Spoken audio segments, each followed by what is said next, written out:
everybody, welcome to another recap of Celebrity Apprentice All-Stars. Thankfully it was only an hour tonight, which all Apprentice shows should only be 1 hour because all the rest is just filler. Worthless filler. Alright, so this week they had to create 3D art and host a gallery event, market and sell the artwork, and they could make up to 15 pieces, so it's a fundraising task, whoever raises the most money. So Trace is sent over to Omarosa's team. She wanted him. Trump was like, yeah, that's what I was thinking too. Whatever. So the PMs are Lil Jon and Lisa Rinna. So for Plan B, Penn Jillette says the art doesn't really matter. You just got to get the most money for the 15 pieces, no matter what they are. But Stephen Baldwin, he wants to disagree. He begs to disagree. He says, I think I can really get some money for these pieces of crap that artwork that we're going to make. I'm going to call up an art dealer and I'm going to try and drum up some business. And yeah, Lisa Rinna is very skeptical. Gary comes up with a gem. He says, art is only the search. It's not the final form. What does that mean? I don't get it. But he comes up with a sculpture that he entitles Lightning Strikes Mr. Hangbrain. Basically, it's a clay head that has its tiny brain hanging by a piece of wire out the back. Interesting, except that it looked like it was made by a 2 3/4-year-old. Alright, so at the actual show, Blue Man Group shows up, and yes, they make it very difficult to get the money that they bring in. They put it in like 150 pounds of Jell-O. I think they donated like $25,000.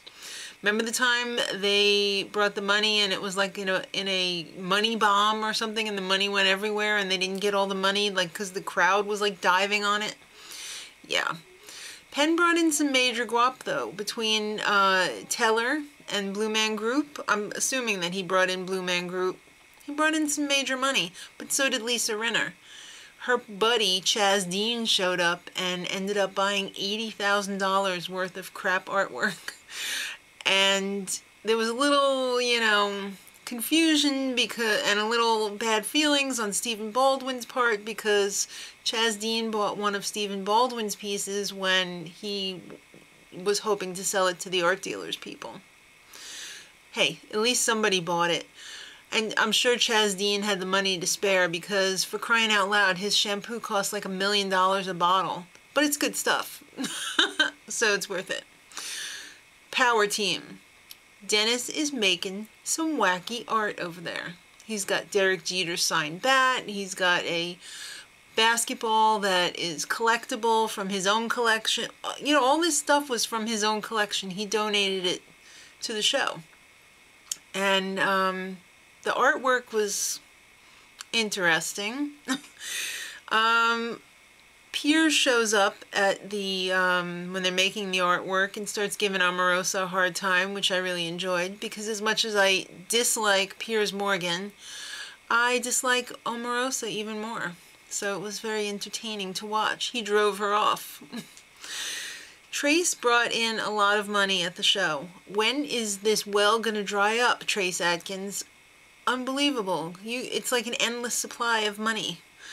Omarosa and Dennis, they tied for the bottom, kind of. She did what seemed like some shady dealings at the art show and told the guy, put in another $2,000. Was that her money? I didn't think that was allowed, but they didn't say anything about it in the boardroom, so I can't confirm or deny that. So in the boardroom, the discussion began with Plan B. Stephen only brought in $5,000. And then he brought up the whole, oh, well, she sold my sculpture, or whatever. And then Gary thought he brought in $25,000, but he really brought in $0. Even though he sold Mr. Hangbrain, it wasn't his contributor that bought it. So there's the dilemma there. I mean, if you made good artwork and it sold, but your contributor wasn't the one who bought it. If a tree falls in the forest and there's no one there to hear it, does it make a noise? You decide.